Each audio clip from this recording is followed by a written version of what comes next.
மாங்காய் ஊறுகாய், இடித்த மாங்காய் ஊறுகாய் பொடியை 5 நாள் வெட்டி ஊற வச்சுருந்தேன்.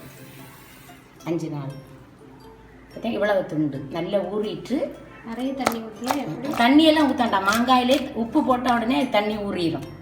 ஊறி அந்த சாரெல்லாம் அதிலே நிற்கும். இனி என்ன செய்யணும்னா வைக்கணும். அல்லாட்டி என்ன செய்யும், அழுவி போயிடும். அதனால் டெய்லி என்ன செய்யணும், இப்படி உலுக்கி வேறு எந்த பாத்திரம் இருந்தாலும் சரி, பிளாஸ்டிக்கில் வைக்க வேண்டாம், சில்வர் பாத்திரத்தில் வச்சா போதும். இப்படி உலுக்கி 5 நாள் வைக்கணும். 5 நாள் கழிஞ்சிட்டு இனி நான் மிளகு இடித்து போட போகிறேன். நல்லா காரம் இருக்கும். அதனால நான் எத்தனை மிளகு அடிக்கேன், இது காரமாக இருக்கும். அதனால் காரம் இல்லாத மிளகுன்னா நீங்கள் எண்ணி போட்டு தரேன். 5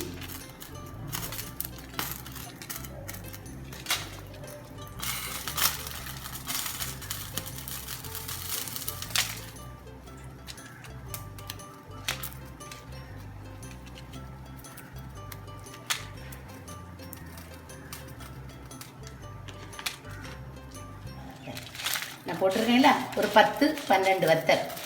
அதான் கையெடுக்காமல் கிண்டணும். இதை நல்லா வறுக்கணும். சிம்மில் போட்டு வறுக்கணும். அது எண்ணெயெல்லாம் ஊற்றக்கூடாது, எண்ணெய் ஊற்றாமல் வறுக்கணும்.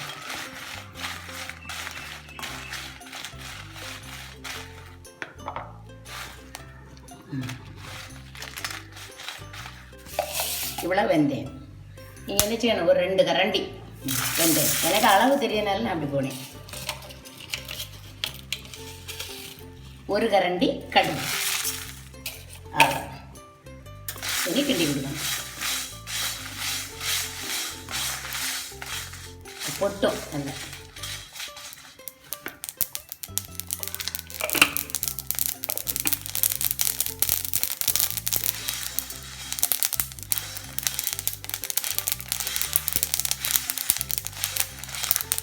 குறைச்சி வச்சுக்கணும்.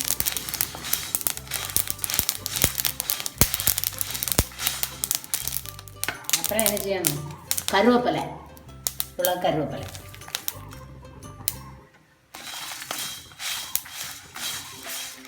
ஆஃப் பண்ணியாச்சு.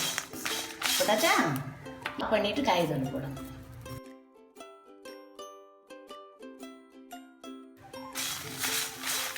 Spoon 1 spoon காயப்பொடி.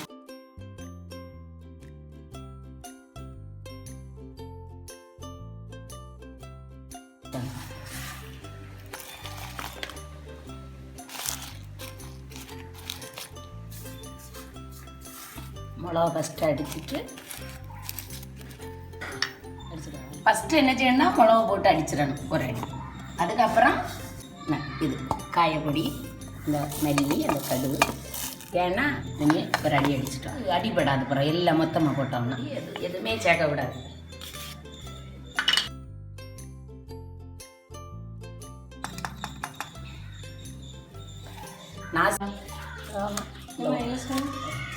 கிண்டி கொடுக்கணும். கிண்டிட்டு வேற ஒரு பாத்திரத்தில் வச்சு குப்பியில் போட்டு வைக்கணும்.